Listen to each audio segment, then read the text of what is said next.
নমস্কার বন্ধুরা, শুভ বিবাহের আজকের পর্বের রিভিউ নিয়ে আমি পৌঁছে গেছি তোমাদের সামনে।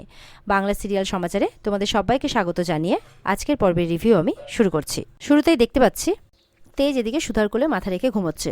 সুধাও তার মাথায় হাত বুলিয়ে দিচ্ছে, আর ওদিকে জ্যোৎস্নাও বই পড়তে পড়তে ঘুমিয়ে পড়েছে। জ্যোৎস্নার জন্য অফিসার আশুতোষ দুধ নিয়ে এসেছে। জ্যোৎস্না তো দুধ খেতে চাইছে না, তাও জোর করে আশুতোষবাবু খাওয়াবেনি। যেই দুধটা খায় অমনি কিন্তু বাচ্চাটা কিক করছে। বলে কিক করলো? আশুতোষবাবু বলছেন তাই নাকি? তখন কিন্তু উনি মাথা রেখে শুনছেন, আর উনিও খুব আনন্দ পাচ্ছেন। এদিকে পরের দিন সকালে তাড়াহুড়ো করছে তেজ, মানে অফিস বেরোবে, অনেক কাজ আছে। সুধা সেই মতো করে পার্স রুমাল সব কিছু বের করে দেয়। সুধা তেজকে মনে করিয়ে দিচ্ছে কালকে কিন্তু দিদির সাধ, তো সব কিন্তু জোগাড় করতে হবে, মানে আমি একা হাতে করতে পারবো না। তেজ বলছে হ্যাঁ, এটা আমাকে বিশ্বাস করতে হবে যে তুমি একা হাতে করতে পারবে না। তখন বলছে ঠিক আছে, আমি এখন বেরোচ্ছি, আমার তাড়া আছে, এই বলে বেরিয়ে পড়ে। বেরোতে না বেরোতে সুধার কিন্তু আবার গা গুলোচ্ছে। এরপরে দেখা যাচ্ছে সুধা ঝিনুক কিনে ডক্টরের কাছে গেছে। ডক্টর সুধাকে দেখে বলছে যে আমার তো মনে হচ্ছে কোনো একটা গুড নিউজ আছে, তবে রিপোর্টটা কালকে পাওয়া যাবে। এই গুড নিউজের কথাটা শুনে ঝিনুক আর সুধা তো খুবই খুশি, ঝিনুক তো বিশেষ করে বলছে এত বড় খুশির খবরটা আমি পেটে চেপে রাখবো কী করে, মনে হচ্ছে এখনই একটা মাইক নিয়ে সবাইকে চিৎকার করে বলি। তখন সুধা বলছে দাঁড়া দাঁড়া থাম, আগে রিপোর্টটা তো আসতে দে কালকে। তার মানে কালকে দিদির সাথের সাথে সাথে তেজের জন্য আরেকটা সুখবর অপেক্ষা করছে। ওদিকে দেখা যাচ্ছে ঝুম্পা সুধাকে ডাকতে তার রুমে গেছে। ডেকে ডেকে পাচ্ছে না, দেখছে সামনে কতগুলো টাকা রাখা আছে। ফট করে টাকাটা তুলে নেয় হাতে, বলে এতগুলো টাকা রাখা আছে, রিচ হলে যা হয়, কোথায় কখন টাকা পয়সা রেখে দিচ্ছে কোনো হুঁশই নেই। বলছে আরেকটু খুঁজে দেখি যদি আরও কোনো টাকা পয়সা পাই। এই বলে আলমারি টালমারি খুঁজতে থাকে। খুঁজতে খুঁজতে হঠাৎ করে ড্রয়ারটাও খুঁজছে, ড্রয়ারের সব ফাইলগুলো বাইরে বের করে রেখেছে। তখন ফাইলগুলো হুড়মুড়িয়ে নিচে পড়ে যায়। এবার তো ভাবছে আমাকে তাড়াতাড়ি তুলতে হবে যদি কেউ চলে আসে।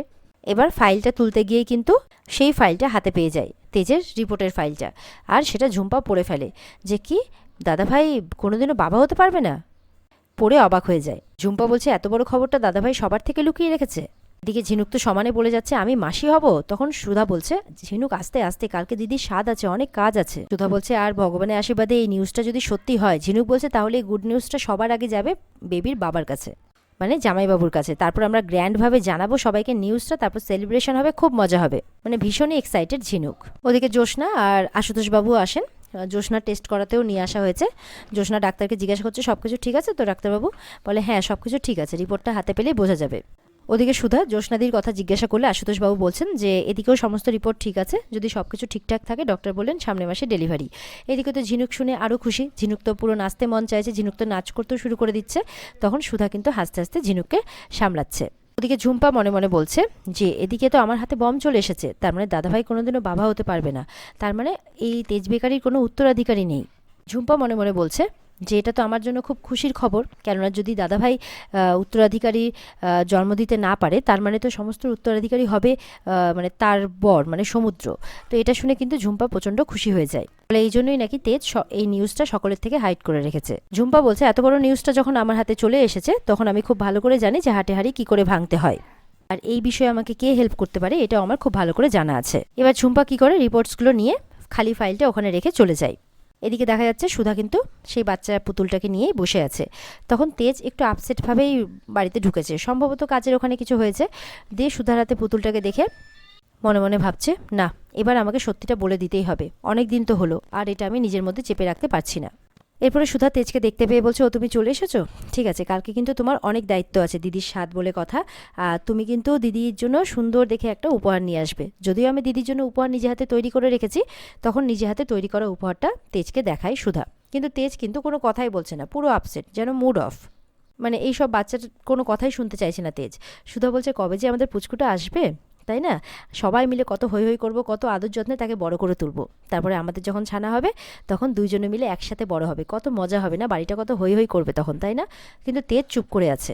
তেজকে যখন নিজে হাতে তৈরি করা উপহারটা দেখাচ্ছে সুধা, তেজ কী করে ওটা ছুঁড়ে কিন্তু আগুনের দিকে ফেলে দেয়। আর সেখানে ছিল পুতুলটা চুলে আগুন লেগে যায়, যেটা দেখে সুধা কিন্তু খুব মন খারাপ হয়ে যায়। এটা তুমি কি করলে তেজ? তখন পুতুলটার আগুনটা মানে নিজের হাতে নেভাতে যাচ্ছে আর কি, তখন নিজের হাতেও আগুনটা লেগে যায়, মানে হাতটাতে ফোসকা পড়ে যায় সুধার। তেজ বলছে এটা তুমি কী করছো সুধা, ছাড়ো ছাড়ো। তখন তেজ সুধার হাতটা দেখতে আসে, বলে ছাড়ো তুমি আমাকে। বলে ফোসকা পড়ে যাবে তো, বলে পড়ুক। এরপরে পুতুলের আগুনটা তেজ নিজেই নেভায়, এরপরে দৌড়ে গেছে ওষুধ নিয়ে আসতে। সুধা মনে মনে ভাবছে এটা কি করছে তেজ, কয়দিন ধরে এরকম কেন দেখাচ্ছে, বেবির কথা বললেই কেন রিয়াক্ট করছে, কিন্তু ওই তো একটা বেবি চেয়েছিল, কিন্তু এরকমটা কেন করছে তেজ, মনে মনে ভাবছে সুধা। সুধা তারপরে ভাবছে যে না, আমি হয়তো একটু বেশিই ভাবছি, যা গেল আমাদের উপর দিয়ে, হয়তো ও একটু আপসেট আছে। তার মধ্যে ও যা চাপা, নিজের মনের কথাটা প্রকাশও করতে পারে না, তাই হয়তো। কালকে খুশির খবরটা যখন পাবে তখন সব ঠিক হয়ে যাবে। এদিকে দেখা যাচ্ছে সুধা রান্নাঘরে বসে কাজ করছে। সুধার শাশুড়ি মা গিয়ে দেখে, ও মা, এত কিছু রান্না করে নিয়েছো তুমি, তুমি আমায় বলতে পারতে। বলছে না, এই তো মা আমার হাতে হাতে করেছে। বলে কি, তুমি কুটুমকে দিয়ে কাজ করিয়েছো, আমার তো মহাপাপ হবে। তখন বলছে না না, জ্যোৎস্না তো আমার মেয়ের মতো, তো আমি আমার মেয়ের জন্য এইটুকু করতে পারি না, সুধার মা বলছে। এরপর সুধার শাশুড়ি মা বলছে, দেখবেন আমার মনে হচ্ছে যে আমাদের বাড়িতে কিন্তু আরেকটা খুশির খবর আসতে চলেছে। কেন জানি না মনে হচ্ছে সুধা কিছু আড়াল করছে। সুধার কাছে গিয়ে বলছে, এই সুধা, আমার চোখের দিকে চোখ তাকিয়ে বলো তো, তুমি কিছু আড়াল করছো না? সুধা কিন্তু শুধু কাটিয়ে যাচ্ছে, পাশ কাটিয়ে কাটিয়ে চলে যাচ্ছে, আমার এটা কাজ আছে ওটা কাজ আছে বলে। সুধার শাশুড়ি মা তো দিব্যি বুঝতে পেরেছে। জ্যোৎস্না বলছে, আচ্ছা শুনুন, যদি এরকম কোনো খবর হয়ও, তাহলে সবার আগে আমার জামাইবাবু জানবে, এমনটা বলছে। আর সুধার শাশুড়ি মা, সুধার মা কিন্তু খুব খুশি এই খবরগুলো শুনে। এরপরে তো বিচ্ছু এসছে। বিচ্ছুকে বলছে, শোন, শুধু ব্লু বেলুন লাগালে হবে না, পিঙ্ক বেলুনও লাগাতে হবে। তখন এসছে চিরকুট, না, আমার ভাগ্নে চাই, তাই ব্লু বেলুনই হবে। বলে না, শোন চিরকুট, আচ্ছা আমাদের বাড়িতে যদি ভাগ্নে আর ভাগ্নি দুটো একসাথে আসে তাহলে কেমন হয়? বলে দুটো? তাহলে কিভাবে হবে এটা? বলে কেন, দিদিভাই আর দাদাভাই যদি নিয়ে আসে? বলে বাহ, তাহলে তো আমার পুরো টিম তৈরি হয়ে যাবে। এরপরে তেজ সেখানে আসে। তখন চিরকুট তেজকে এই কথাগুলো বলছে। তেজের শুনে কিন্তু আবার মনটা খারাপ হয়ে যায়। মনে মনে বলছে, আমি তো এখনো সুধাকেই বলে উঠতে পারিনি, তাহলে বাড়ির সবাইকে বোঝাবো কি করে? এদিকে দেখা যাচ্ছে জ্যোৎস্না তো শাড়ির কুচি কিছুতেই করতে পারছে না। তো তখন সেখানে আশুতোষবাবু আসেন জ্যোৎস্নাকে ডাকতে। জ্যোৎস্না বলছে, হ্যাঁ হ্যাঁ, আমি এক্ষুনি আসছি। তো আশুতোষবাবু বুঝতে পারেন উনি শাড়িটা ঠিক করতে পারছেন না। বলে, আমি কিছু হেল্প করে দেবো? বলে না না, একদমই না, আপনি এসব করেছেন নাকি কখনো? আমি করে নেব। মানে জ্যোৎস্নাও লজ্জা পাচ্ছে। তখন বলছে, দিন দিন, আমি করে দিই, আমি করেছি এর আগেও। এই বলে জ্যোৎস্নার কুচিটা ধরে দিচ্ছে। এরপরে বলছে, দেখুন, আপনি এখনও পর্যন্ত আমাকে স্বামী হিসেবে মানতে পারেননি, আমি এটা জানি, এটা আপনার সময় লাগবে, আপনি সময় নিন। ততদিন পর্যন্ত আমি স্বামীর অধিকার দেখাবো না। কিন্তু আমরা তো বন্ধু হতে পারি, আমি দরকার পড়লে চাইলে, আপনি চাইলে সারা জীবন বন্ধু হয়েও থাকতে পারি। তখন জ্যোৎস্না কিন্তু রাজি হয়। এদিকে এবার তরিতারা আসে। এসে তো যখন আশুতোষবাবু যাচ্ছেন অনুষ্ঠানে, বলে, আপনি কোথায় যাচ্ছেন? ছেলেরা নো এন্ট্রি। বলে, তাহলে আমরা এতক্ষণ কি করব? বলে, আপনারা ঘরে ঘুরুন, বাগানে ঘুরুন, যা খুশি তাই করুন, কিন্তু যেতে পারবেন না। আর ওদিক থেকে ঝিনুক সমস্ত ছেলেদের, মানে তেজ, সমুদ্র, বিচ্ছু, সব ছেলেদের তাড়িয়ে নিয়ে আসছে এই ঘরে, যে আপনারা কোথাও যাবেন না। তখন সমুদ্র বলছে, এ কি, তাহলে আমরা কি করব? বলে, কিচ্ছু করার নেই। সুধা বলছে, এটা আমাদের মেয়েদের অনুষ্ঠান, আমরা এখন নিচে গিয়ে সবাই মিলে মজা করব। চিরকুট বলছে, দেখলে, শুনে নিয়েছো সবাই, একদম কিন্তু সবাই কথা শুনবে, না হলে কিন্তু খুব খারাপ হয়ে যাবে। তখন চিরকুট যখন যাচ্ছে, চিরকুটের কানটা ধরে সমুদ্র বলছে, এই শোন, তুই কোথায় যাচ্ছিস? তুই নিজেও তো একজন ছেলে। চিরকুট বলছে, আমি তো বাচ্চা, তাই আমি সব জায়গায় অ্যালাউ আছি।